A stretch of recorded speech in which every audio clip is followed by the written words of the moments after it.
Entonces, ya chicos, vamos a continuar con la parte de sodio. ¿Ya? Entonces, el sodio de todos los cationes que tenemos, bueno, ese es el más importante porque es el que tiene mayor prevalencia. Sus trastornos tienen mayor prevalencia, tanto en hiper o en hipo, y tiene consecuencias tanto para la mortalidad como para la morbilidad, independientemente de la causa que haya producido este estado. Entonces, es probablemente lo que más ustedes van a ver y lo que deberían tratar mejor. Y esto está en estrecha relación con el agua, ¿no? Con el equilibrio del agua. Entonces, desde el punto de vista de normalidad, es el cation más abundante del organismo. Se encuentra básicamente a nivel de líquido extracelular en un 97% y en el líquido intracelular en un 3%. Se encuentra en forma fija, donde obviamente a nivel de los huesos, cartílago y tejido conectivo. ¿Ya? Y el resto se encuentra circulando. Su valor normal es de 135 a 145 mil equivalentes por litro. Entonces, desde el punto de vista del balance, como todas sustancias de nuestro organismo, debe haber un equilibrio, ¿no? Entre lo que ingresa y lo que sale. Entonces, la cantidad de ingresos es más o menos 155 equivalentes por litro en 24 horas, con una pérdida urinaria que es de 150 mil equivalentes en 24 horas, y hay otras formas de pérdida que son las heces, el sudor, que son más o menos 2.5 mil equivalentes en 24 horas. Si hacemos nuestro balance, es más o menos que hay una pequeña diferencia que es un 0.6%. Entonces, si consideramos, la orina se filtra, se reabsorbe donde a nivel del túbulo proximal en su mayor parte, plaza de Henle y en el túbulo colector. Y eso tiene una pérdida más o menos del 0.6%. De todo el sodio que entra en nuestro riñón, solamente se excreta aproximadamente el 0.6%. Entonces, el sodio es fundamental para mantener la vida, ¿no es cierto? Entonces, la regulación de la excreción urinaria del sodio depende básicamente de la filtración, la aldosterona y la hormona natriurética o el péptido natriurético auricular. Entonces, hay una cantidad hay dos hormonas que actúan, digamos, en contraposición, ¿no es cierto? La aldosterona y la natriurética. La aldosterona, a su vez, tiene dos funciones, ¿no? Tiene una función dependiendo, puede aumentar su secreción o disminuir su secreción. Cuando nosotros tenemos, normalmente el riñón recibe una carga aproximada de 25.200 miliequivalentes por día. Entonces, cuando esta carga se excede, el riñón responde ¿cómo? El riñón responde aumentando la natriuresis, ¿cierto? Es la pérdida. La aldosterona tiene una función, tiene una función como reabsorción tubular de sodio. La aldosterona disminuye cuando hay una sobrecarga de sodio y aumenta cuando hay una depresión de sodio, con el objeto de compensar ¿no es cierto? Y la hormona natriurética, al revés, tiene como objetivo permitir la excreción del sodio.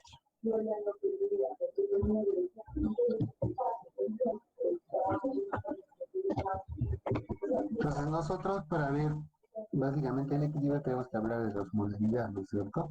La osmolalidad y la osmolaridad.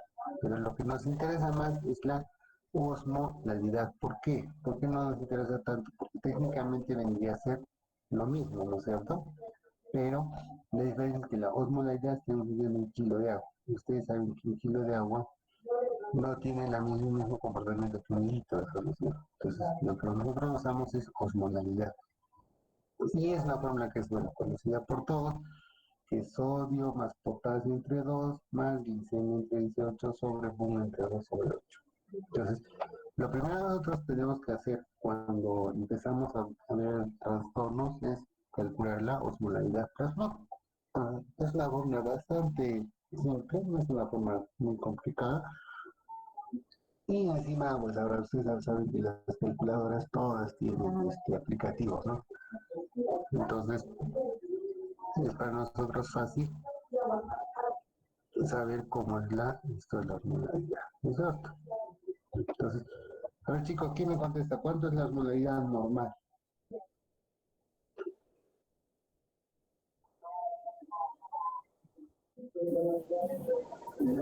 290 miliosmoles, doctor.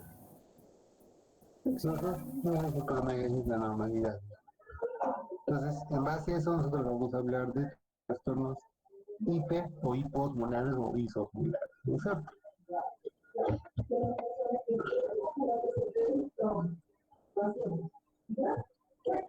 Y sin embargo, como el no atrae membrana plasmática, la membrana plasmática efectiva es simplemente esta fórmula reducida, ¿no es cierto? Que es 2 sodios potasio más glucosa entre 18. Y la osmolaridad urinaria es sodio más potasio por 2 más urea entre 6. Y me dice entre cuánto fluctúa la osmolaridad urinaria.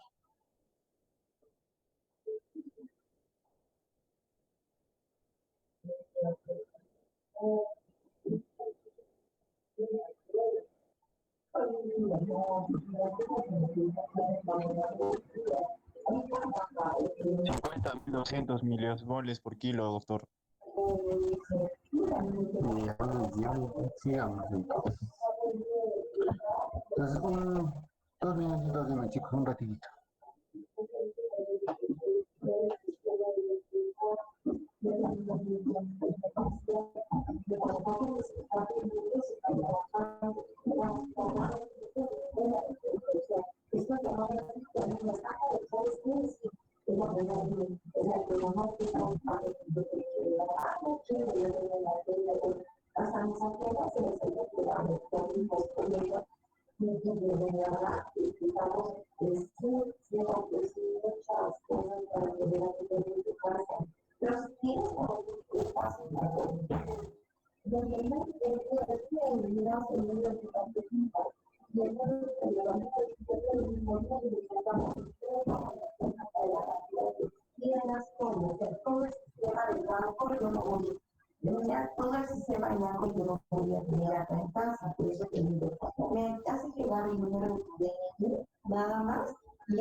Bueno, ya chicos, sigamos entonces. Entonces, tenemos que ver qué pasa, ¿no? Cuando sube la osmolaridad o disminuye. Cuando disminuye la osmolaridad plasmática, ¿qué pasa? Se suprime dos cosas. El mecanismo de la sed y se suprime la descarga de hormona antidiurética. Mi objeto es que diluir la orina. En cambio, cuando nosotros tenemos un aumento de la osmolaridad plasmática, tenemos que producir una estimulación a nivel de la sed. Y estimulación es la descarga de hormona antidiurética. Esto tiene que ver con qué? Con la concentración de la orina. Entonces, cuando la orina se diluye, cuando la orina diluida, la respuesta, digamos, a nivel de la sangre viene a ser la hiponatremia. En cambio, cuando se concentra en la orina, la respuesta viene a ser la hipernatremia. Bueno, ambos están estrechamente este, mm, relacionados, ¿no es cierto? La orina diluida tiene que ver con una orina, perdón, entonces tenemos orina diluida y orina concentrada. La orina diluida está relacionada con hiponatremia y la orina concentrada está relacionada con la hipernatremia. ¿Preguntas hasta esta parte, chicos?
Chicos, preguntas.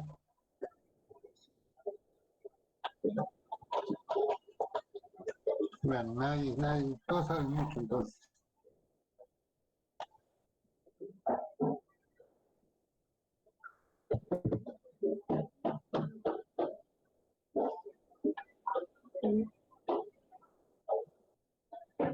Bueno, bien, entonces vamos a seguir.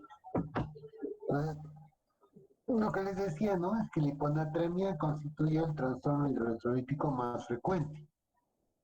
La hiponatremia más o menos oscila a partir de valores de menos de 135 y más de 145, ¿no es cierto? Que es el valor normal que nosotros manejamos. Ustedes tienen que tener cuidado porque a veces digamos, por la comodidad, cuando se piden exámenes auxiliares, no sé si nada y electrolitos. Es diferente cuando nosotros hacemos un sodio plasmático, porque nos da solo una visión muy, digamos, muy estrecha del trastorno. Entonces, cuando ustedes quieren evaluar trastornos hidroelectrónicos en general, no solo la hipernatremia y conatremia, lo que tienen que hacer es pedir el AGA, porque el AGA nos va a dar una visión global. Incluso ustedes saben que con el AGA nosotros podemos ver la posibilidad de infección, ¿no? Porque te bota lactato, te bota bicarbonato, y ustedes saben que la hipernatremia se asocia, la hiponatremia se asocia generalmente a acidosis tubular.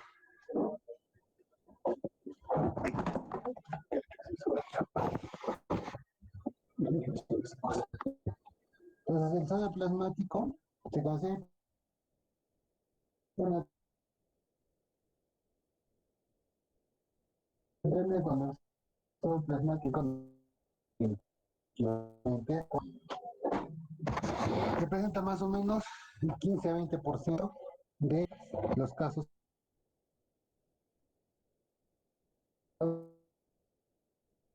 agudos y crónicos en pacientes. No solamente es un indicador de agudeza, sino también de cronicidad. Entonces, más o menos uno de cada 5 pacientes acaban haciendo hiponatremia. El problema de la hiponatremia es que la hiponatremia menos aguda tiene una alta mortalidad, porque se presenta más en pacientes que están empezando a entrar en falla multiorgánica. Y su mortalidad es mayor cuando existe enfermedad de fondo. Si yo tengo un paciente diabético hipertenso, al cual se suma la hiponatremia, entonces la mortalidad y la movilidad aumentan exponencialmente. Por eso es muy importante reducir este factor de riesgo, ¿no? Además, es un factor de riesgo que es relativamente controlable y manejable por nosotros. Simplemente muchas veces se debe al descuido y a la, digamos, y a una inadecuada interpretación de este trastorno.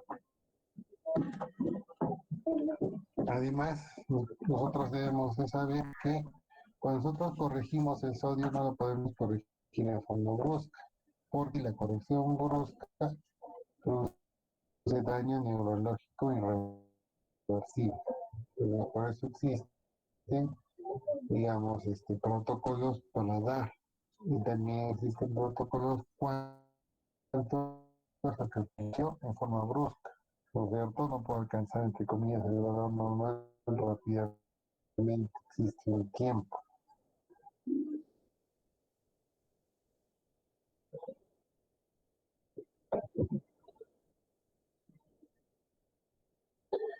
Entonces, este es un estudio que se hizo para relacionar los efectos entre la hiponatremia y la mortalidad. Entonces, si nosotros consideramos que el valor normal es 135, ¿no es cierto? Entre 135 y 145.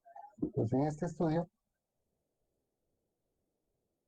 evaluaron 45.693 pacientes que tenían un aumento de mortalidad de 6.1% cuando esta atremia bajaba entre 120 y 134.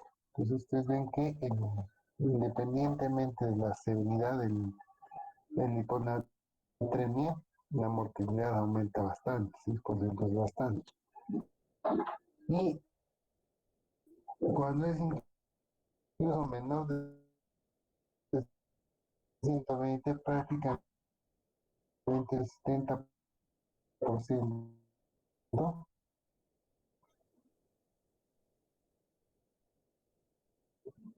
de los pacientes fallecían. En esta especial hiponatremia extrema.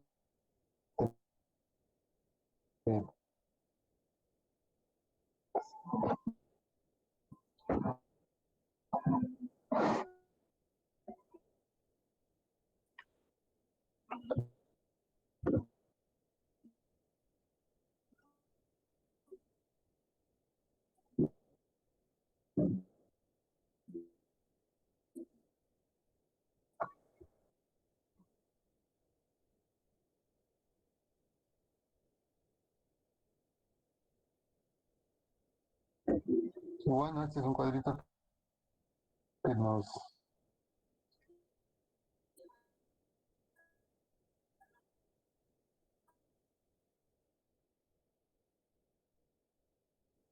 es más de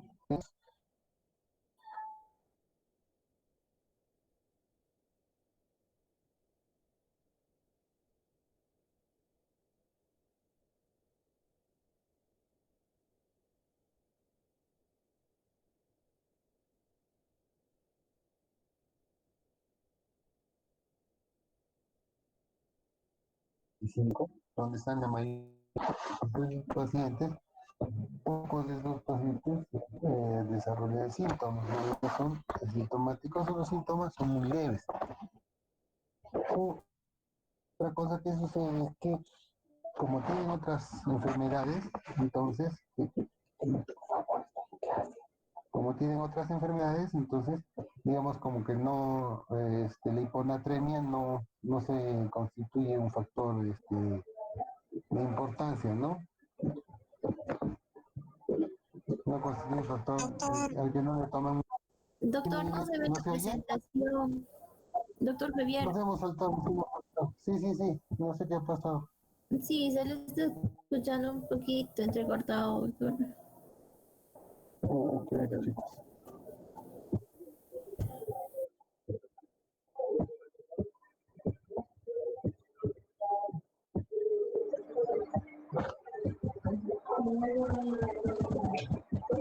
¿Desde cuándo se vio, chicos? Desde ese artículo que estaba mencionando, una captura, doctor. Eso sí se Ya, ve. ¿no es cierto? Ajá, ahí. Ya.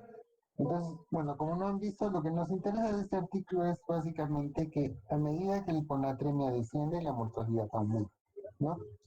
Se ha visto que es más o menos 6%, independientemente del valor. Y no, son valores bastante, digamos, tienen un espectro bastante amplio, entre 120 y 134. Lo que se ha visto que cuando es menos de 120 esa mortalidad es mucho más alta, llega prácticamente al 70%. Lo que no se sabe es si es puramente por hiponatremia o porque además de hiponatremia tienen, pues como dije, ¿no? Una patología de fondo. Y esta patología de fondo constituye el factor de desequilibrio. La mayoría de los que presentaron sodios menores a 110 y sobrevivieron eran provocados por fármacos. Entonces, es importante saber que los fármacos también producen hiponatremia, ¿no? No es que los fármacos sean totalmente no. Entonces, cuando vemos las causas, vamos a ver cuáles son los principales fármacos que producen hiponatremia.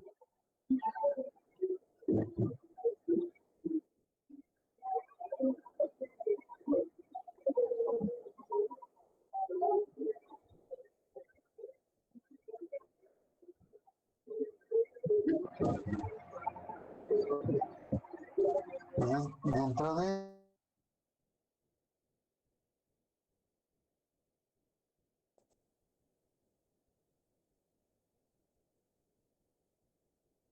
estos, más produce hiponatremia.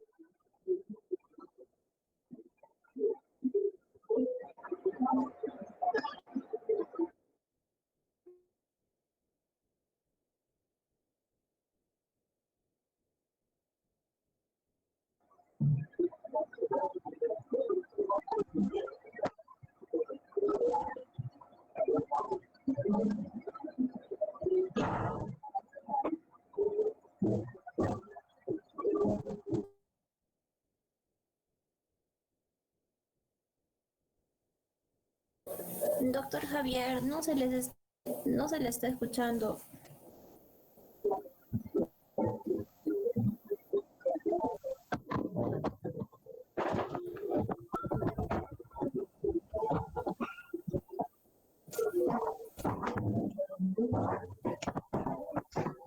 Ahora, ¿mejor o peor? Ahora sí, doctor. Está mejor. Ya. Entonces, lo que les decía es de los fármacos, ¿cuáles son los que ustedes saben que producen más hiponatremia? Hiponatremia, perdón.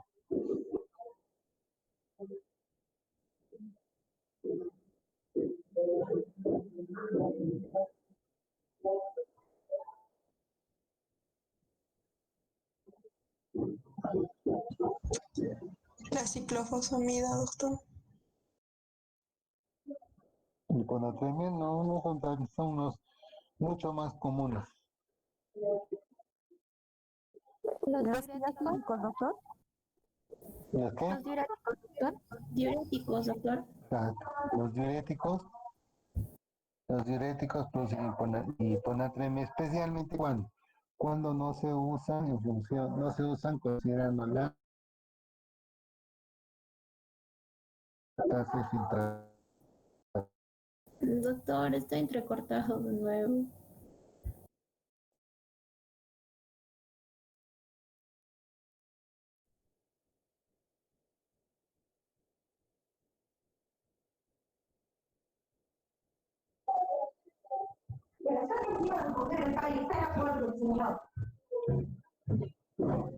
Los chicos, ¿me oyen? No, ahora sí, doctor. Se está entrecortando mucho.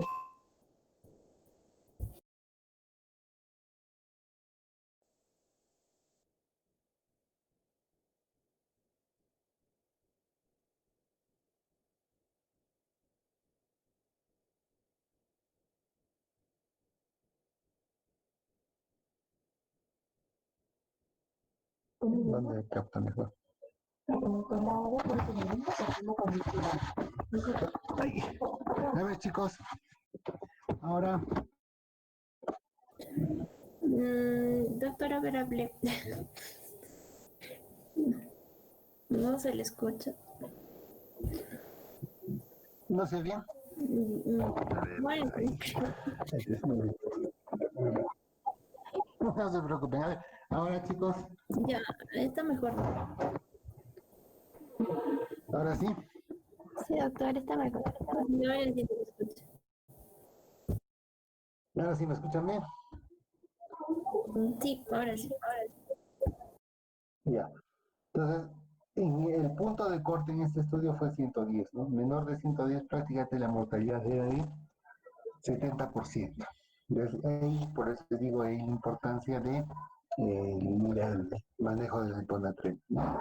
Entonces, igual, eso nos muestra que a medida que cuanto más baja esté la hiponatremia, la probabilidad de morir es mucho más alta, ¿no? Entonces, es muy importante mantener estos valores.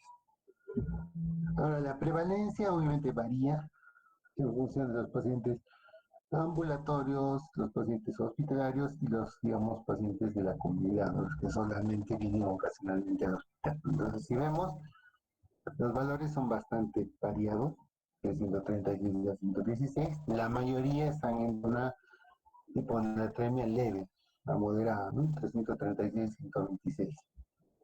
Los que hacen severas son un porcentaje más bajo, pero si consideramos la prevalencia es bastante alta, ¿no? Un 28% de prevalencia para un hospital es que es básicamente la tercera parte de todos los pacientes hospitalizados hacen algún grado de hiponatremia.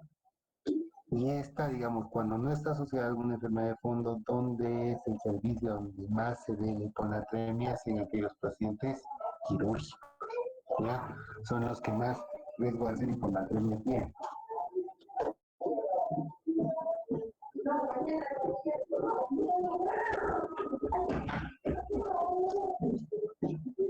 Y eso ya saben que tiene que ver porque los cirujanos son un poco descuidados en el manejo de sus pacientes por el ayuno que tienen antes de la cirugía, por la poca reposición que tienen después de la cirugía, entonces tampoco es cosa de solamente poner cloruro a los pacientes, ¿no? Por eso es que la parte del equilibrio también debería ser manejada por los pacientes quirúrgicos, porque ellos son los que van al fin a operar y van a mejorar las condiciones de sus pacientes, ¿no? Y ven que es bastante menos en los pacientes ambulatorios, ¿no? Los ambulatorios que están en la comunidad y los ambulatorios que vienen al hospital. Estos pacientes son aquellos pacientes que vienen, digamos, por enfermedades crónicas a controlarse en el hospital. No vienen por un cuadro de hiponatremia, obviamente. Vienen por un cuadro de pues, enfermedad de fondo, a la cual, bueno, lo que tenemos que hacer es darles medicación. Pero si ustedes ven, no hay tanta diferencia. Entre el 21 y el 28 es muy poca diferencia, considerando que estos pacientes, los pacientes hospitalizados, deben tener pues un control, ¿no? Que no es el más adecuado. Nosotros consideramos este porcentaje es 28 contra este 21, realmente es poco lo que nosotros, hay poca diferencia. En este se entendería, ¿no? Porque son pacientes que no están muy controlados, pacientes que vienen de su casa, mientras que en el otro son pacientes que sí están viniendo de su casa, pero que están hospitalizados, entonces esto tiene que ver con un descuido. Y la hiponatremia moderada entre 126 y 126 no es tan despreciable, ¿no? Es 2.6, que tampoco es muy bajo. Después tenemos las edades, ¿no? Entonces, si nosotros vemos en los pacientes, ¿quiénes son los pacientes? Ay, un ratito, chicos, un ratito. Caracho, ya, ya pues. ¿Qué cosa jugando así? ¿Qué cosa te ha pasado, Leo?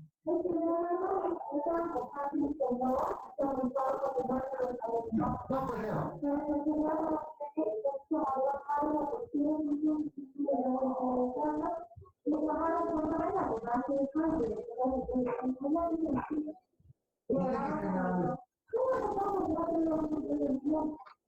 que Ya ese chiquero, mire, otra vez han vuelto a picar todo.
Ya.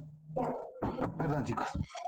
Entonces, como les decía, ¿dónde es más prevalente la hiponatremia? Es en los pacientes ancianos, ¿no es cierto?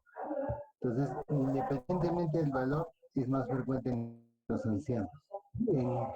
Si nosotros consideramos que los pacientes que más o menos tenemos nuestro mayor grupo etario, considerando está entre estas edades, ¿no? Entre los 50 y los 70. Pero la hiponatremia es mucho más marcada en los pacientes mayores. ¿Por qué? Primero, porque generalmente tiene más comorbilidades, ¿no es cierto? Número uno.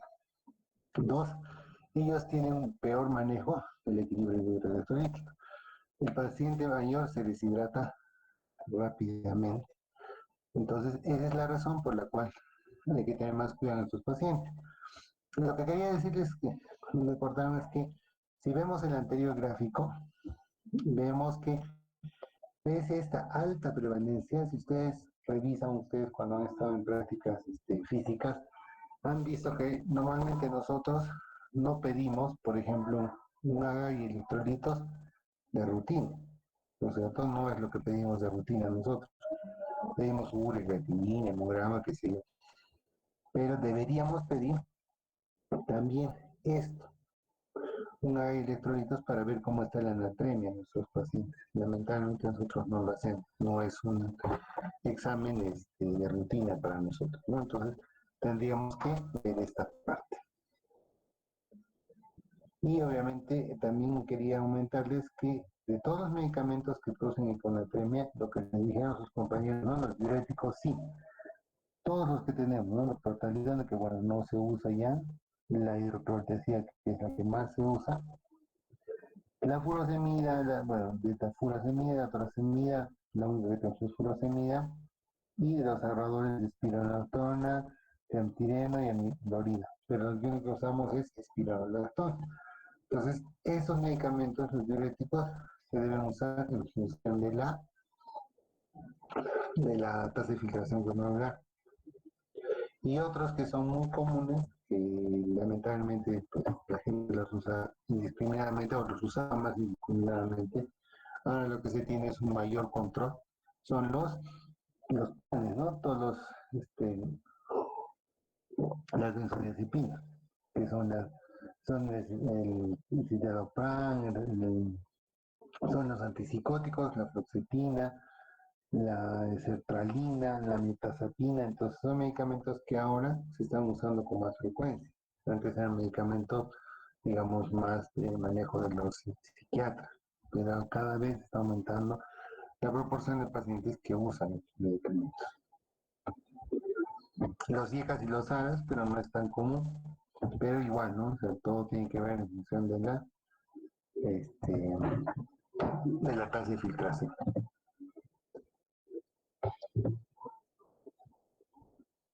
Entonces vamos a hacer ahora la clasificación.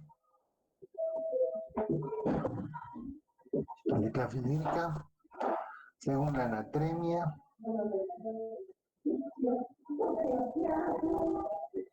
según la osmolaridad plasmática, según la clínica y según la velocidad de instalación. Entonces, según la anatremia tenemos leve, que es mayor de 120, moderada entre 120 y 110, y severa menos de 110. Entonces, como ustedes ven, de 135 a 120 es un margen bastante grande, ¿no? Pero sigue siendo hiponatremia.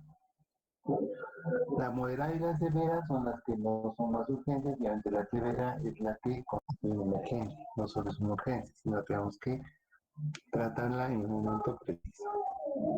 Bueno, de acuerdo a la velocidad de instalación es aguda y crónica, de acuerdo a la osmolaridad es hipertónica, hipotónica, isotónica, y según la clínica es sintomática y asintomática. Entonces, generalmente cuando es aguda es sintomática, cuando es crónica es asintomática. Casi siempre tienen esa correlación. No es al 100%, pero es bastante frecuente esa correlación. Ya. Y esto es un punto muy importante que ustedes no sé si cuando han hecho la práctica han notado. Cuando tenemos un paciente encefalopático, entonces tenemos que pensar primero, ¿no? Obviamente dependiendo de la edad. Uno, que tenga, por ejemplo, una hemorragia, ¿no? Es la primera causa, que tenga una hemorragia. Dos, que sea un paciente séptico. Tres, que tenga un paciente psiquiátrico también. Entonces, es muy común que los neurólogos, por ejemplo, cuando tú les interconsultas por una encefalopatía, lo que te saben decir es, paciente, que desde el punto de vista neurológico no le encuentran nada, y lo que deben hacer es buscar una causa infecciosa o metabólica. Dentro de las metabólicas, la principal causa debe ser el hiponatremia. Además que hay que buscar que los pacientes tengan alguna otra condición neurológica previa. Un paciente, por ejemplo, que tiene una secuela de DCB y se ha descompensado por algún otro motivo, generalmente infeccioso, lo que va a pasar es que el paciente esté más encefalopático. Otra cosa que tenemos que ver es la velocidad. Un paciente con hiponatremia severa puede llegar incluso rápidamente a presentar convulsión. Es decir, si yo tengo un paciente que ha hecho hiponatremia severa y aguda, lo más probable es que convulsione, que su compromiso sea más severo. Pero si yo tengo un paciente que ya tiene hiponatremia crónica, probablemente ese mismo valor no le va a ocasionar tantos problemas. Y bueno, el grado de disminución tiene que ver, ¿no? Con otra vez si es leve, moderada o severa. Entonces, en base a esos tres parámetros, nosotros tenemos que evaluar a nuestros pacientes. Entonces, tenemos primero la hiponatremia, ¿no? Lo primero que hemos dicho. Tenemos la hiponatremia que es menor de 135. Tenemos que ver la osmolaridad plasmática. Entonces, realmente puede estar normal o elevada o puede estar disminuida. Cuando es normal o elevada, lo que tenemos que generalmente hacernos pensar es la hiperglicemia. En estos casos, la hiponatremia, como osmolaridad normal o elevada, casi siempre es producida por la diabetes mellitus descompensada. Otra causa importante es el manitón. Eso básicamente se, eh, este, se, mm, no se atribuye a los pacientes politraumatizados. Entonces, ustedes saben que es bastante común hacer hiponatremia en los tequeados. ¿Por qué? Por, por la, por el cual desarrollan hiponatremia. Entonces, su trastorno neurológico está asociado tanto al trauma, digamos, la hemorragia que sería la primera causa, y a una hiponatremia secundaria de administración de monitor. Pero si no tengo otra opción, no doy manitón, no, tienen que dar manitón. Lo que pasa es que el manitón también tiene indicación, tanto de frecuencia, uno, que es digamos lo más común, y de dosis. Entonces, si yo me excedo en el manitón, pues es una hiponatremia severa, porque el manitol funciona como un diurético. y disminuye. Entonces, ese es el problema con el mannitol. Tengan cuidado cuando administren mannitol. Después las pseudohiponatremias son hiperlipidemia y hiperproteinemia. Eso es básicamente pacientes que hacen síndrome nefrótico. Ahora la hiposmolar. Entonces tenemos que ver dos. Si la osmolaridad urinaria es mayor de 100, nunca hay un error en este gráfico.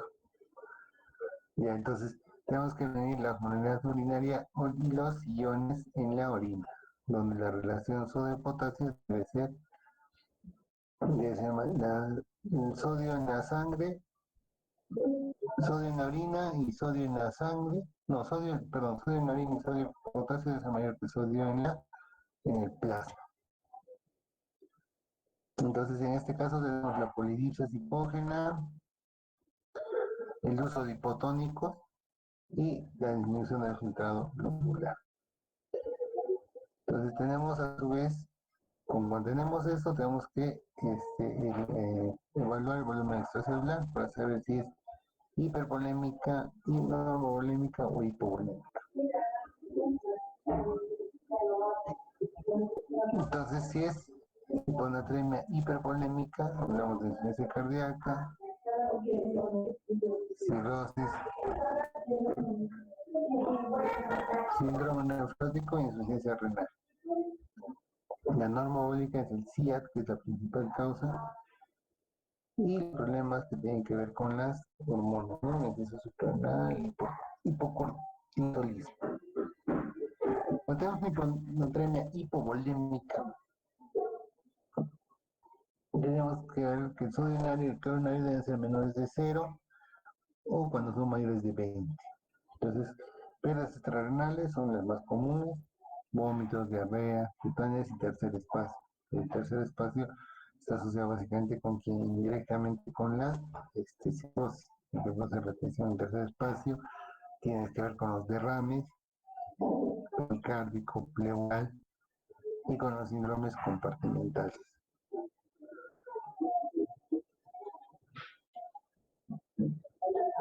Dentro de las pérdidas renales tenemos los diuréticos, la nefropatía pierde sal, la cetonuria, la diuresis osmótica y el síndrome pierde sal, ¿no? Hay un síndrome cerebral pierde sal y una nefropatía pierde sal. Entonces, como les digo, lo más importante primero es determinar la osmolaridad. Si es un estado hiposmolar, tenemos que medir la osmolaridad urinaria o en todo caso la relación de iones en orina contra el sodio plasmático. Sodio urinario y potasio urinario, ¿no? Y es una relación que debe ser, la relación entre el sodio urinario y el potasio urinario debe ser mayor que, cuando es mayor que el sodio plasmático.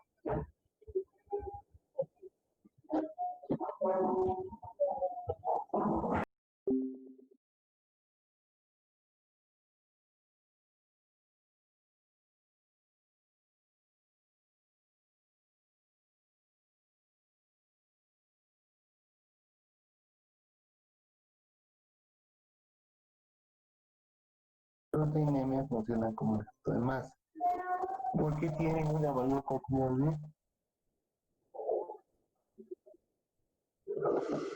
una mayor proporción de plasma ocupada por los lípidos y las proteínas. En caso de hiperglicemia, es un aumento de la osmolaridad. Y en caso de mannitol, el líquido pasa del intra al extracelular.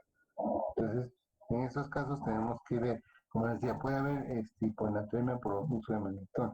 Y eso es o por idiosincrasia o por una mala regulación, ¿cierto? Cuando es una regulación inadecuada, entonces nosotros tenemos problemas con el sodio.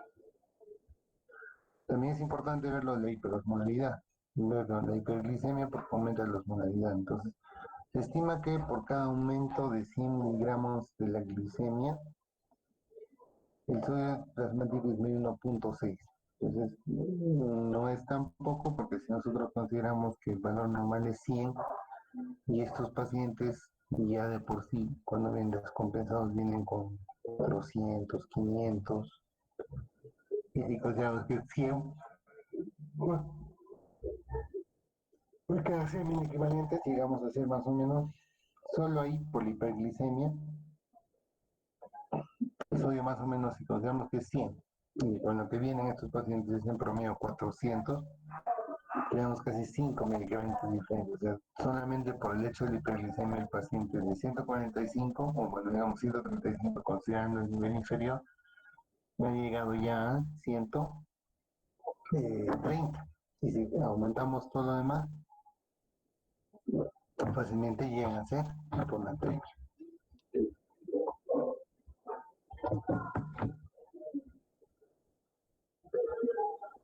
Entonces, este es un cuadrito que es bastante interesante y es para ver en forma práctica cuando yo hablo de una hipo, una EU, una hiper. Entonces, empezamos por lo más obvio, ¿no? El volumen plasmático. Yo tengo un volumen normal y se habla de cuál? De una euvolémica. En cambio, la hipovolémica tiene un volumen disminuido y la hipovolémica tiene un volumen aumentado. Desde el punto de vista clínico, es un paciente que no tiene edema, que no ve signos de sobrecarga hídrica. En el caso de la hipovolémica, como le falta volumen, tiene que tener todas las manifestaciones de la deshidratación, ¿no? Que son ortostatismo, mucosas secas, pliegues positivos. Entonces, clínicamente una hiponatremia hipovolémica es el paciente deshidratado. Una hipervolémica más bien es el paciente hiperhidratado, el paciente con cirrosis, con edemas, con edema pulmonar. Y un paciente euvolémico es un paciente que está, entre comillas, normal. Los valores de creatinina, urea, en ambos, tanto en la hipo como en la hiper, generalmente están aumentados, pero en el caso de la hiper son un poco más variables. Pueden estar, digamos, dentro de parámetros normales. El sodio urinario disminuye a menos de 30, mayor o igual de 30 o menor de 30. Entonces, consideramos que el sodio urinario baja tanto en la hipo y en la hipovolémica. La osmolar plasmática obviamente está disminuida porque es la hipovolémica, la hipervolémica también en la disminución de la osmolalidad espermaria y hay un aumento de la osmolalidad urinaria.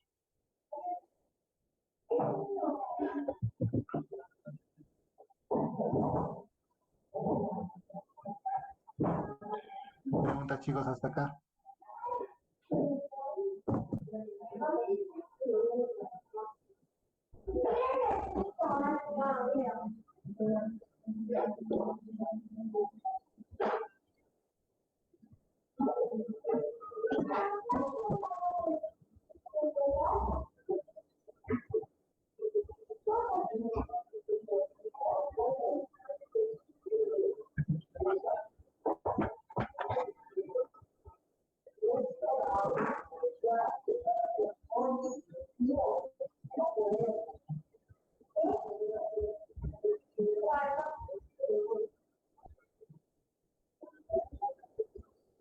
A ver, chicos, 5 minutos de receso, ¿ya?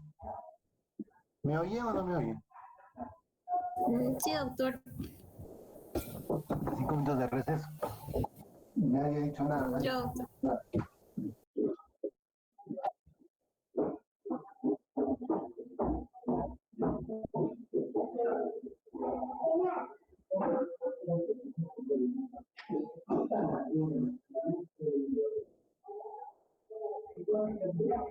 Sí, doctor. Sí, doctor. Creo que tú es la única que está en clase y no erraste. Bueno, No, sí están, doctor, están todos. ya. Bueno, entonces cuando tenemos una pérdida de volumen, sea la causa que sea, suceden ciertos mecanismos que tratan de compensar esto, ¿no es cierto? Entonces, su función, si pierdo volumen, ¿qué cosa es? Retener agua. ¿Cómo retengo agua? Primero con nacer. Entonces, ¿saben qué? Por eso tiene aposta, en los climas cálidos, cuando nosotros empezamos a sudar, empezamos a tener sed, ¿no?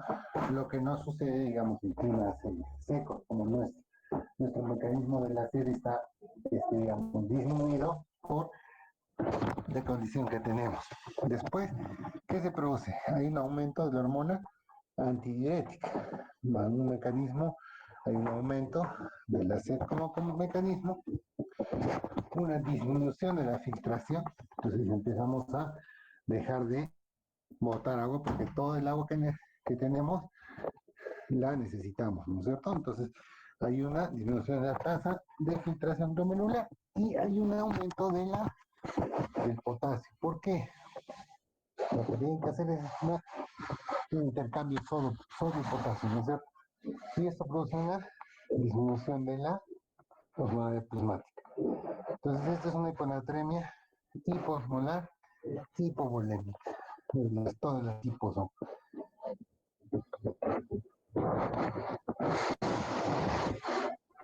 Tenemos una hipervolemia con hiposmolaridad. Entonces, al final lo que tenemos es en un caso de una polidipsia primaria. En esos pacientes tiene que bajar la aldosterona para que haya una hiponatremia, disminuye la antidiurética con el objeto de eliminar agua y como consecuencia de esta se produce un edema cerebral, donde se produce un aumento de la osmolaridad plasmática.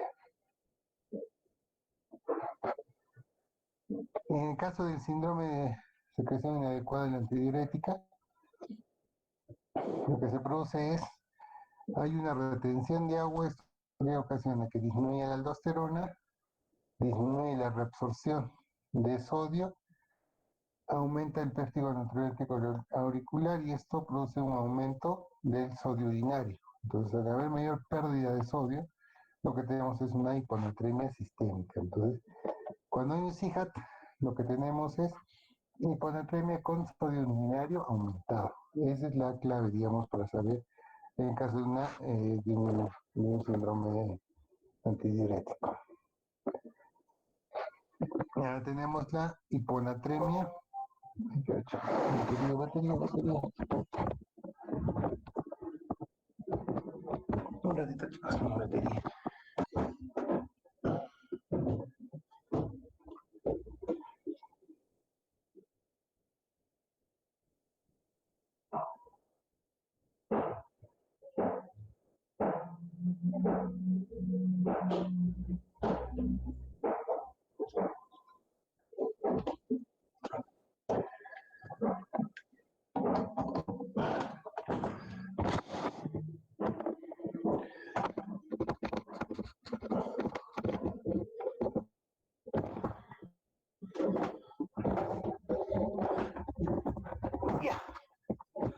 Entonces, cuando tenemos una hiponatremia, en un cuadro de hipervolemia tenemos una disminución del volumen eficaz. ¿Qué significa? Si bien es cierto, nuestro volumen está normal, o sea, no estamos deshidratados, pero nuestro corazón no puede bombear la cantidad que necesitamos. Entonces, por eso es que esta es hipervolémica es en los casos del ICC. Entonces, produce un aumento de la aldosterona, un aumento de la antidiurética, disminución de la filtración y aumento del péptido natriurético auricular. Entonces, por lo cual se produce una mayor pérdida de sodio. ¿Esto qué va a ocasionar una mayor pérdida de sodio? Que aumente el sodio urinario, ¿no es cierto? La retención de agua baja la osmolaridad y baja y disminuye a su vez el sodio urinario. Entonces son mecanismos, digamos, que tratan de compensar.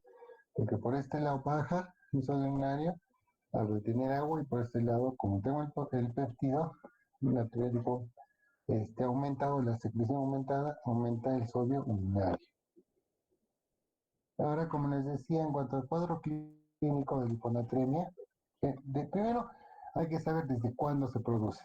Entonces, hay un cuadro de hiponatremia clínica cuando es menor de 125. Entonces, ustedes le han dicho que lo normal es 135 entre 125, entonces hay un margen bastante alto de pacientes, como ustedes han visto en los gráficos. De todo ese montón de pacientes, prácticamente el 80% tienen esos cuando entre 125 y 135. Entonces no dan clínica, pero lo que se ha visto es que si bien es cierto, yo no tengo una trema con clínica, lo que sí voy a tener es un paciente que aumente su morbilidad, su riesgo de muerte por la enfermedad de origen, ¿no? Por la enfermedad base, digamos. Entonces, ¿qué te da? Anorexia, náuseas, vómitos, cuando están en valores más o menos de 118, 120. Cuando está menos de 120, lo que llega a ese paciente es estar, como digo, somnoliento. Entonces, ¿por qué se confunde mucho con un DCB? ¿Por qué? Porque el enfermedad, como les dije, es más frecuente en los abuelitos. Entonces, es un abuelito que encima tiene comorbilidades, básicamente, que son la hipertensión, la diabetes. Estos viejitos van apáticos, letárgicos, desorientados. Y lo primero que va a pasar es que les vamos a atribuir a un DSD, a un proceso infeccioso. Por eso es que cuando ustedes estén en los hospitales o en el centro donde ustedes trabajen, siempre que puedan, siempre que tengan el aparato, como quien dice, hagan unos gases y electrolitos, porque muchas veces estos cuadros sépticos son por deshidratación, ¿no? Y con la trema. Además, ustedes saben ahí que es muy común que una leucocituria, ¿no?, sea atribuida directamente a un proceso infeccioso. Y sabemos que eso no es así. Y les diré otra vez que la única forma de decir que es una infección urinaria es con un cultivo, porque las otras pruebas no te dan diagnóstico, simplemente son referenciales.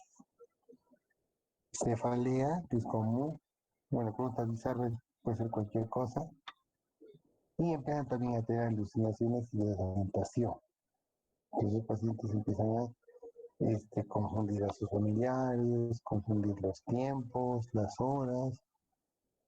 Entonces, ese es un signo indirecto que el paciente está empezando a ser hiponatremia. Menor de 123, el nivel es bastante bajo, ¿no? Los calambres, pero eso es como un poco más bajo, con 117. Y presentan del sensorio, ¿no? Pudieran llegar a convulsiones y en algunos casos a coma. Entonces, ¿y qué es lo que pasa? Cuando estos pacientes llegan a convulsiones o coma, con más, entre comillas, autoridad, indica que es una causa neurológica, pero no es así. Es simplemente una entidad más. Entonces, hay que diferenciar bien si es, como les digo, agudo o crónico. Entonces, vemos un paciente que llega chocado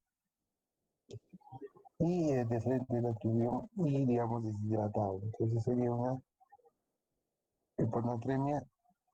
Si está deshidratado, sería eunormo.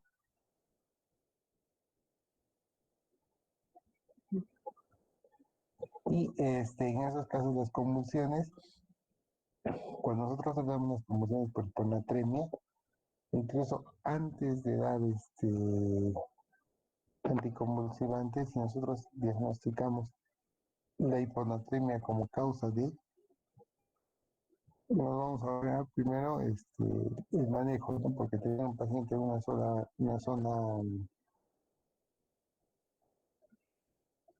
no normal, digamos, por ponerlo en términos. Entonces, tenemos que tener mucho cuidado con esta alteración del sensor.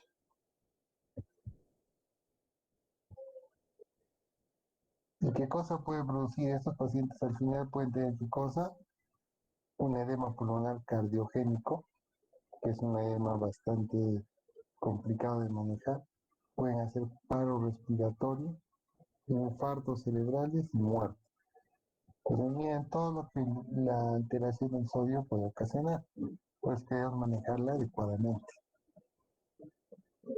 Porque, digamos, si un paciente hace un paro respiratorio, generalmente hace un paro cardíaco, es simultáneo o después. Y si hacen paro, pues va a tener un cuadro de hipoxia, ¿no es cierto? Hipoxia cerebral severa, dependiendo del tiempo. Entonces, por eso es que esto aumenta las comorbilidades de todos los pacientes.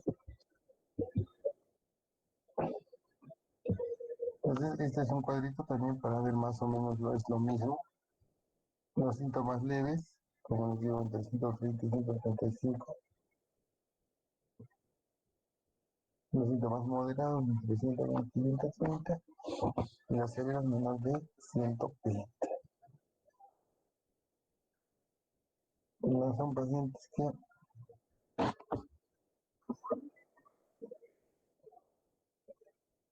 Son pacientes que hacen primero hacen cefalea, ¿no? Lo más común. Después irritabilidad, déficit de la atención,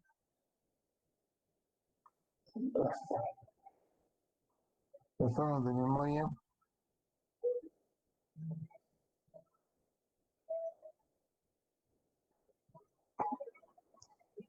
entonces tenemos cefalea, irritabilidad, déficit de atención, alteraciones de la memoria, trastornos de marcha, instabilidad y depresión. Entonces, vean todo lo que produce y inespecíficos que son estos síntomas, ¿no? Entonces, pueden ser producidos por cualquier otra entidad sin ser necesariamente por el cráneo. Y el objetivo de preguntar si entiende bien todo es hacerlo recoger, retomar, después bien.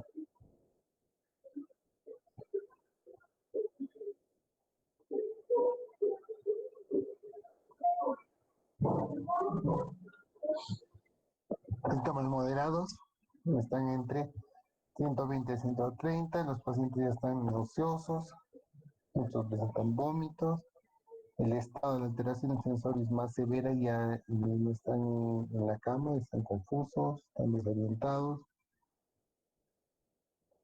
Desde el punto de vista respiratorio, los pacientes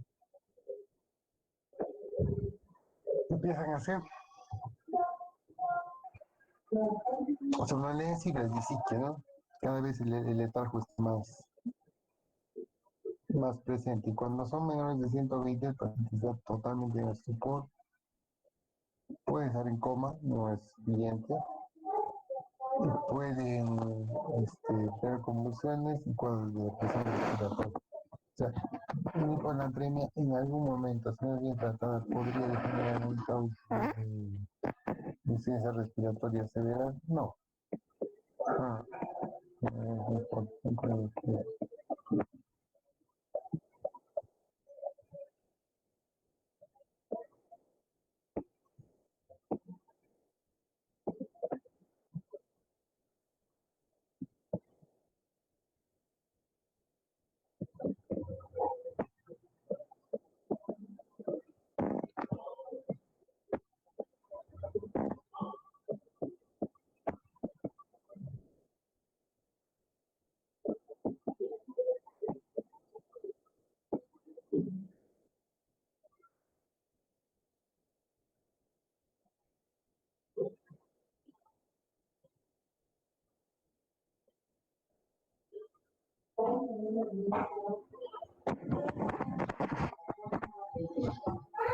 y lo más peligroso es que los pacientes hagan convulsión. Entonces, a veces cuando empiezan a convulsionar, primero que dependiendo de la causa, el edema puede ser tan importante que pueden producirse un enclavamiento.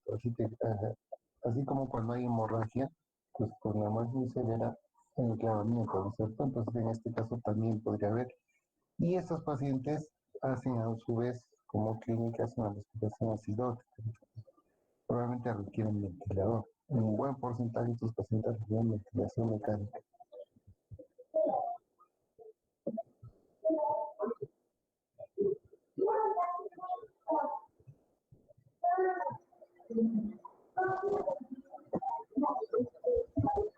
Entonces, al examen físico, lo que vamos a encontrar primero son pacientes que tienen una respiración en Cheyne-Stokes. Ustedes saben, ¿no es cierto? La respiración acidótica. Son pacientes que están picáricos, hipotérmicos, pese a que, entre comillas, están deshidratados y bien arropados.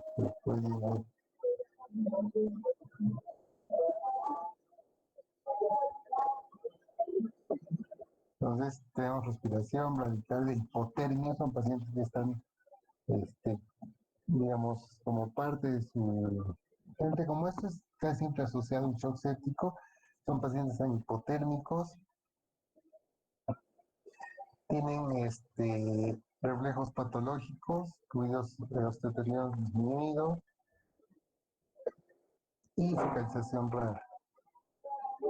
Y hacen incontinencia urinaria y fecal. Entonces, estos pacientes son pacientes que son fáciles de identificar. Entonces, van a ir a ver un paciente, a ver primero que está con oxígeno, un paciente que puede tener una focalización. Y son pacientes, bueno, dependiendo del grado, ¿no? Simplemente son enfermedad sí o sí.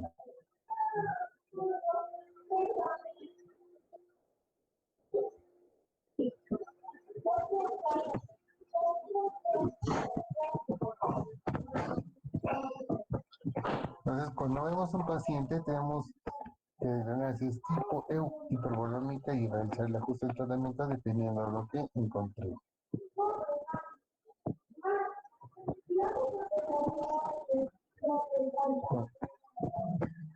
Cuando el sodio tiene un valor menor de 135, lo que vamos a hacer siempre una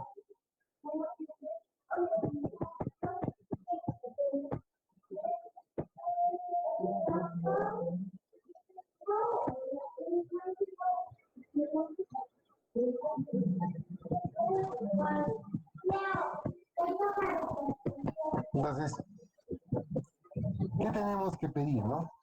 Tenemos que pedir, obviamente, la urea y la creatinina y el ácido úrico, que está aumentado en cuadros de hiponatremia hipovolémica y está disminuido en hiponatremia euvolémica. El sodio urinario es mayor en la euvolémica y disminuye en la hipo o hipervolémica. La osmolaridad que está aumentada cuando hay hiperohipo y disminuye en casos de euvolemia.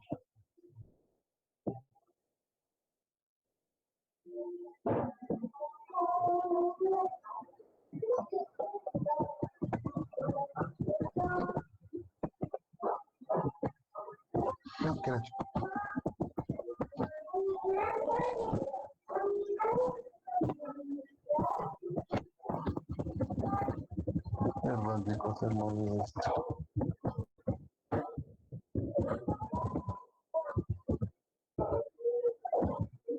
Ya. Entonces, lo ideal sería tener, bueno, la urea, creatinina y ácido úrico, es lo que no tenemos a la mano, pero lo que no tenemos, que no lo hacen fácilmente, es la osmolaridad urinaria, ¿no?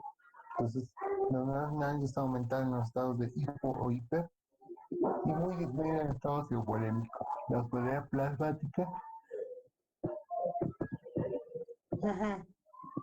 dividida en las tres, ¿no? Entonces, hay una pseudohiponatremia que básicamente son proteínas, porque estas ocupan espacio. Y en este caso es una hiponatremia dilucional, donde se produce un aumento de la osmolaridad plasmática. Y en el caso de de la hiponatremia isotónico proximal, se produce por cuadros de diuresis osmótica.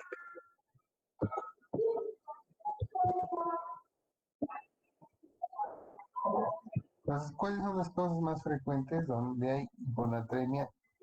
Se consideran los otros factores, no son básicamente la insuficiencia cardíaca, la cirrosis y el SIHA.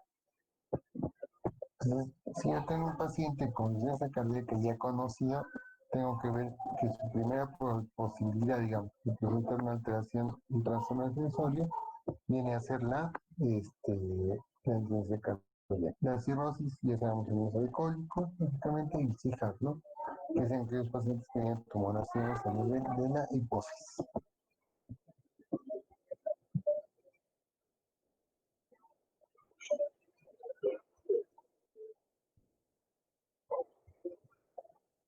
Entonces, este es un cuadrito donde podemos ver cómo es una insuficiencia cardíaca, ¿no?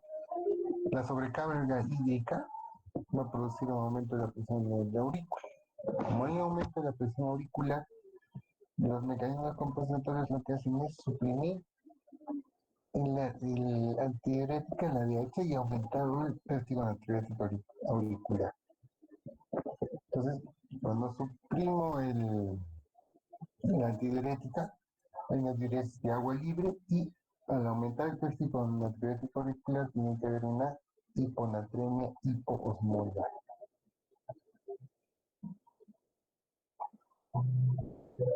Este aumento de la presión auricular produce una alteración a nivel de los vasoreceptores,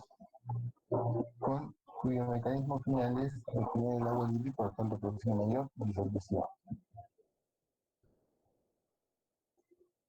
Y esto produce una activación del eje adrenina-angiotensina-aldosterona debido a la pérdida del agua y de la sal. La obtención de ese ratito, ¿no? De la emergencia que es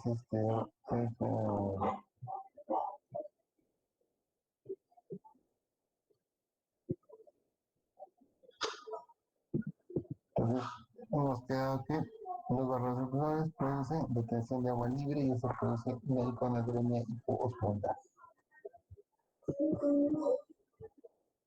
Al inicio, tanto la retención de agua por la DH y la excreción de sodio compensan, pero una vez que se producen las pérdidas de mecanismos compensatorios, se produce una mayor retención de agua y por lo tanto hay una hiponatremia hipervolémica, ¿no? Se retiene el agua.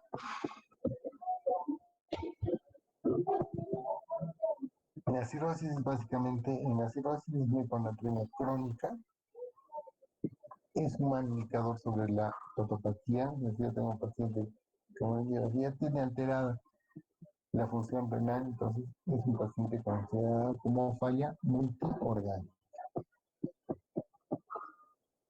La hipertensión a nivel portal produce que vasodilatación esplácnica con hipovolemia sistémica eficaz. Aparentemente hay una volemia normal con aumento, no suprime de ADH y hay además una retención de agua libre. Y en la cirrosis también causamos diuréticos, ¿no es cierto? Entonces yo añado hidratación por la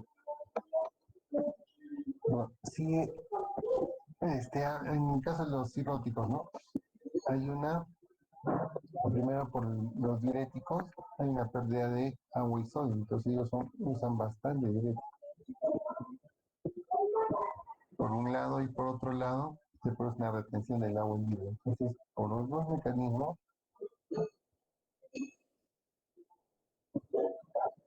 al final la conclusión es que el paciente empieza a retener. Y si retengo, disminución de ello, hago hiponatremia.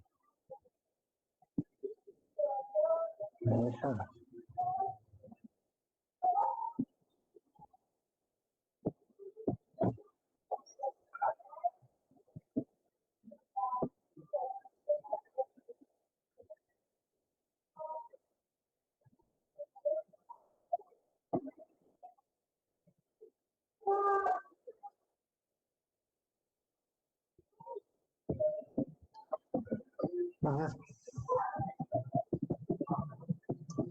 cuando nosotros tenemos un paciente que tiene hiponatremia, tenemos que determinar si lo vamos a tratar y cómo lo vamos a tratar, ¿no? Entonces, la decisión de cuándo lo tratamos depende primero de la sintomatología. ¿No? Entonces, tenemos un paciente que es asintomático, entonces quiere decir que es un paciente crónico, por lo tanto, el paciente se va a estabilizar. ¿Cuánto tiempo transferir? ¿Cuánto tiempo tiene hiponatremia? Y eso es generalmente vamos a poner,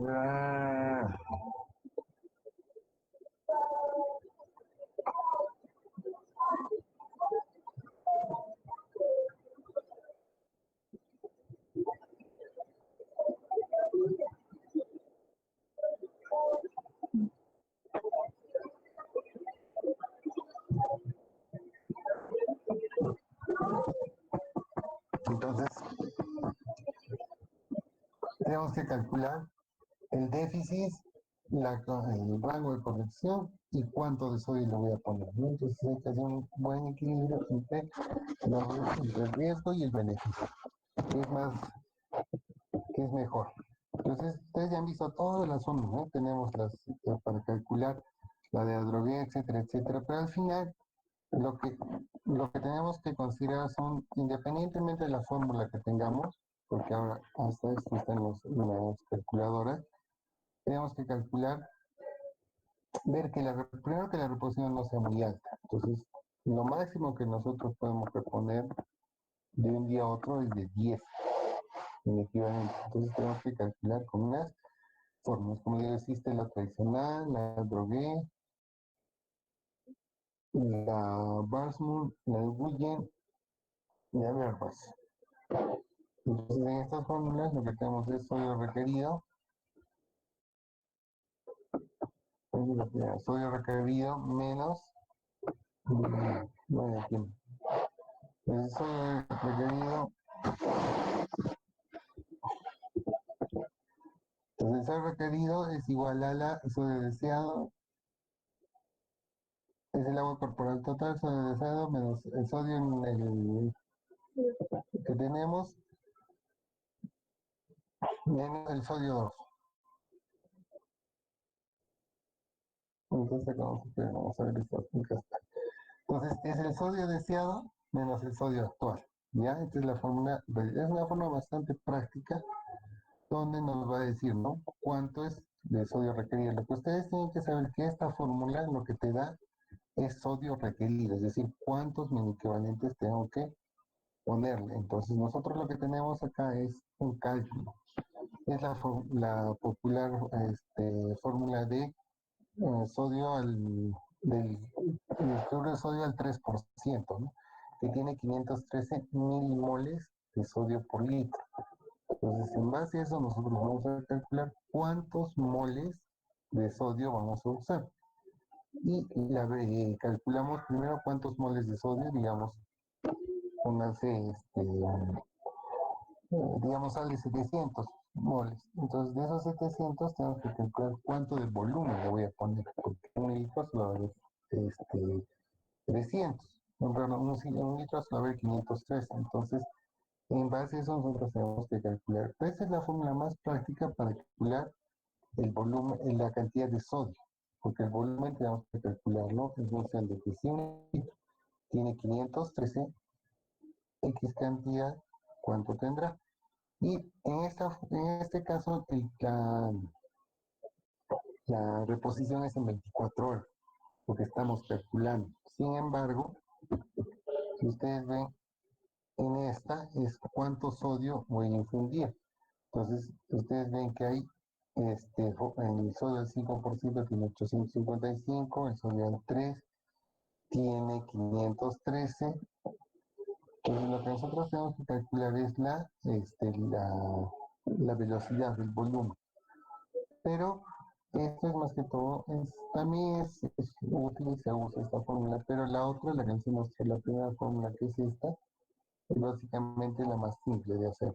Porque además eso después tú vas a calcular simplemente cuánto necesitas de sodio. Ahora, cuando es instalación aguda,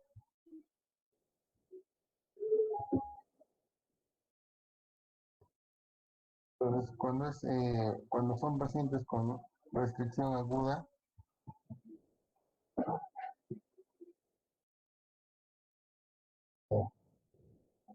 ya. Entonces, nosotros en esta fórmula tenemos el sodio infundido, que es lo que le voy a poner, el sodio que tengo acá, ¿no es cierto? Entonces, esto nos va a dar cuánto es el volumen en litros, cuánto es lo que le voy a poner en litros. Y obviamente la velocidad de infusión. Entonces, si acá tenemos esta fórmula, ya ha salido que necesitamos 82 mililitros por hora. Ya, entonces lo que le voy a poner un volumen total. Ahora, como les decía, cuando es agudo, nosotros no usamos mucho esta fórmula, sino existen parámetros de cuánto de sodio voy a usar. Entonces, lo que se hace cuando tienes una hiponatremia severa se usan bolos de hipersodio, generalmente es hipersodio del 3%. Entonces, algunas series recomiendan 100 equivalentes por 100 cc por 3 ocasiones. Entonces, ¿hasta cuánto? Hasta poder subir, digamos, 5 o 6 equivalentes de bote. Mi respuesta debe ser con esta dosis de carga, es subir mi basal 5 o 6 equivalentes. Y una vez que alcance ese valor, tengo que calcular usando las otras fórmulas para el resto del día. ¿Ya? Entonces, la definición la diapositiva es una revisión del NIMEA, que es más o menos de 2015-2016, donde habla de cuánto voy a usar. Y hablan de bolos de 100, perdón, de 150 cc de cloruro el 3%. Entonces dan un bolo, esperan 20 minutos, otro bolo, hasta un tercer bolo. Entonces, con esos 3 bolos yo debo haber conseguido que mi sodio aumente 6. Y a partir de eso ya lo calculamos para obtener el sodio deseado usando esta fórmula. Entonces, digamos, ya empezamos con un paciente en 110 y llega hasta los 116. Mi objetivo para las siguientes 24 horas va a ser 126. Entonces, esos 126 los voy a calcular en función de ese volumen, de saber cuánto usando esta fórmula, ¿no? La fórmula de esta fórmula, para saber cuánto yo tengo que tener acá.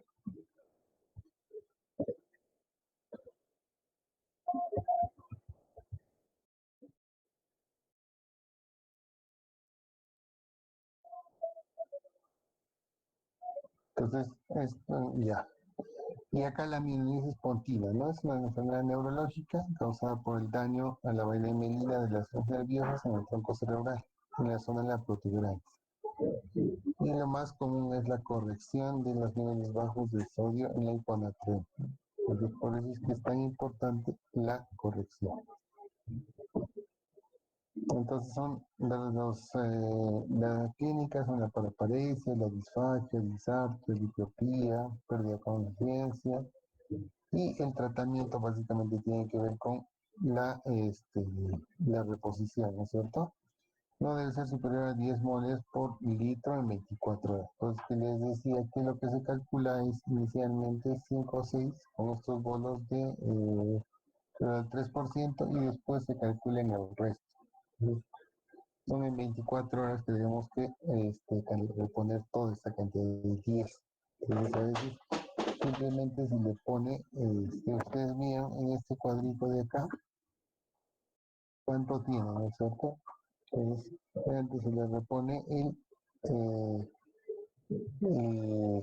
con cloruro, y lo que hacemos es aumentarle los hipersodios, ¿no? Lo que antes se conoce como hipersodio, cloruro de sodio, cloruro de potasio.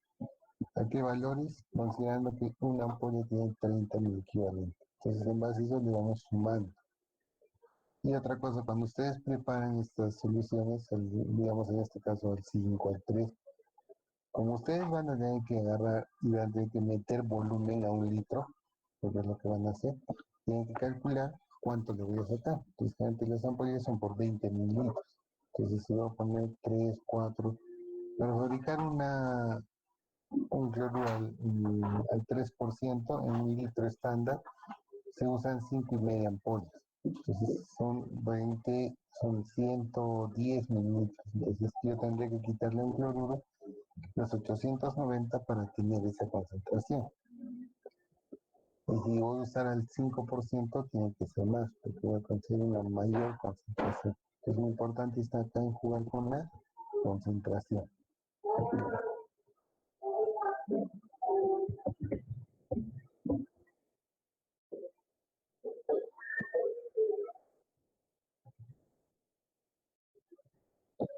Las conclusiones es el distro electrolítico más frecuente, está asociado a una alta morbimortalidad, predice patologías, es difícil encontrar diagnósticos diferenciales y el tratamiento, pese a todo, o sea, todavía no hay consenso, ¿no? Si ustedes revisan, por ejemplo, la guía de los españoles, ellos son más o menos, no son tan agresivos, pero los americanos son mucho más agresivos.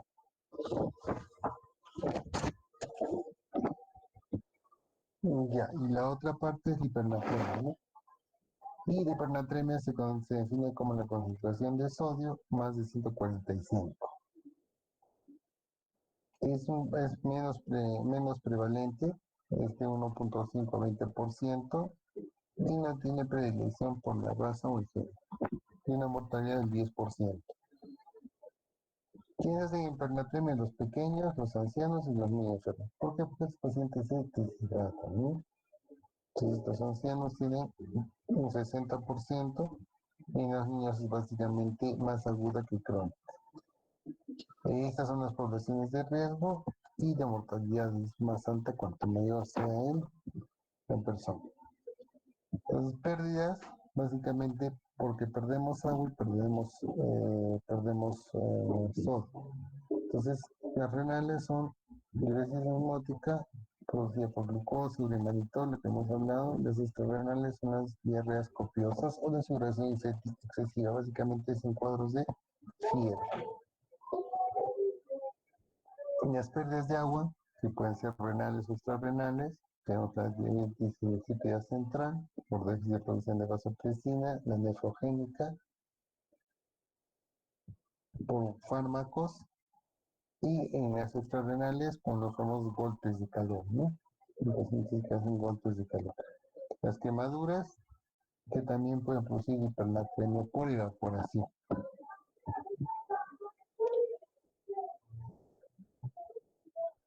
Entonces, ¿cuándo presentas tú aumento de sodio? No es muy común, es iatrogénico principalmente, pero está asociado al Cushing, al CON y ahogamiento en agua salada. El ahogamiento en agua salada no lo vemos nosotros, ¿no? No es una cosa común. Y la iatrogénica es básicamente la más importante, ¿no? La más común. El suelo hipertónico, la nutrición parenteral y la diálisis con líquidos hipertónicos. Esto de la diálisis, bueno, ya se debe básicamente a que usamos concentraciones en las bolsas dextrosa, ¿no es cierto? Y ya se ha visto tratar de cambiar, pero al final, sacando costos-beneficios, no resulta tan adecuado, ¿no? Entonces, hay pérdidas mixtas, pérdidas de agua y exceso de sodio. Entonces, las pérdidas mixtas son diuresis osmótica, glucosa, mannitol. Las pérdidas extrarrenales son diarrea, sudoración. Cuando solo es agua, hablamos de diabetes insípida, y extrarrenal, hablamos de cutánea y respiratoria. En las causas, como dije, ¿no? La nefrogénica, los diuréticos, los problemas gastrointestinales, a nivel cutáneo, cuando hay una ganancia de sodio hipertónico en función del bicarbonato. Otra cosa que es muy importante es calcular el bicarbonato. Ustedes han visto que en acidosis metabólica nosotros calculamos el bicarbonato, ¿no es cierto? ¿Cuánto bicarbonato han perdido? Entonces, si nosotros nos excedemos, vamos a producir una hipernatremia, porque es bicarbonato de sodio. Y eso, bueno, manifiesta cloruro de sodio, agua de mar, enemas, Cushing y problemas hormonales. Entonces, las alteraciones son básicamente las mismas, ¿no? Agitación, irritabilidad, estupor, coma, hay hipotensión y taquicardia que se debe a deshidratación. Y a mayores de 160, bueno, los ancianos básicamente se ven son los más jóvenes.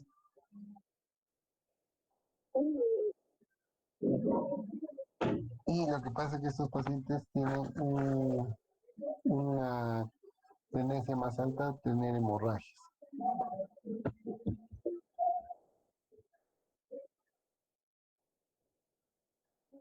Entonces, el mecanismo que origina la sintomatología clínica es deshidratación celular, ¿no es cierto? Que tiene mayor significado fisiológico y clínico, por ello el cuadro clínico es neurológico. Y aparecen en concentraciones de mayores de 160. Los exámenes son básicamente los mismos. Tenemos que ver la relación entre el sodio plasmático y los electrolitos urinarios. No se nos cambia mucho.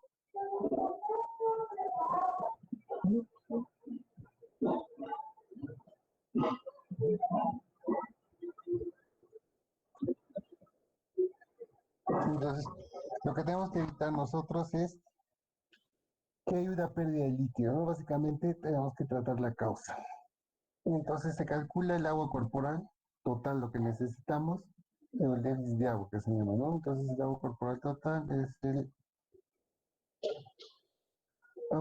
déficit de agua es agua corporal total menos agua corporal. Ay, perdón, la confusión acá.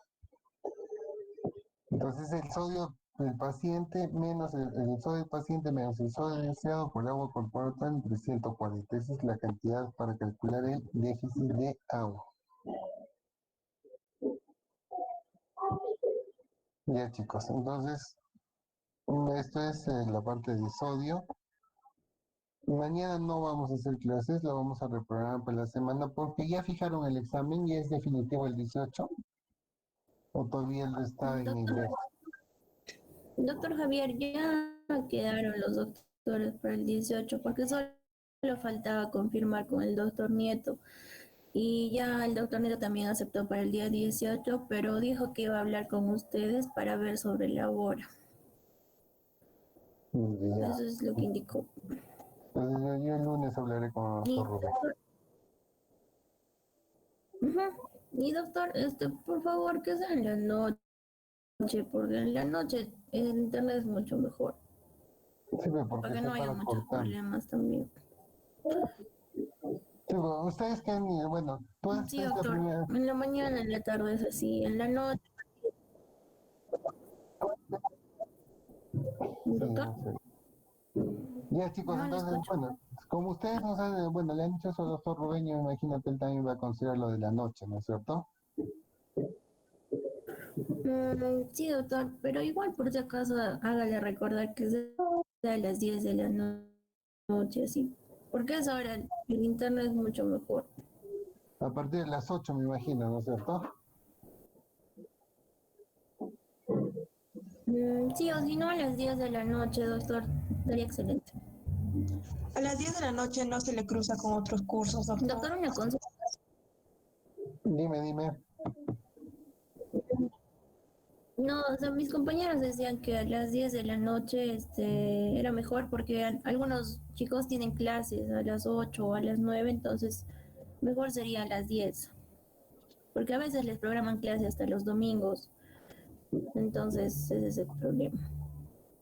Ya, entonces ya, yo voy a hablar con el doctor Rubén para que sea esa noche, ¿ya? Entonces, ya hemos hecho sodio y la siguiente va a ser, Por favor, man, dime más. ¿le puede pasar sus diapositivas, por favor? Ya, nos vamos a pasar las diapositivas.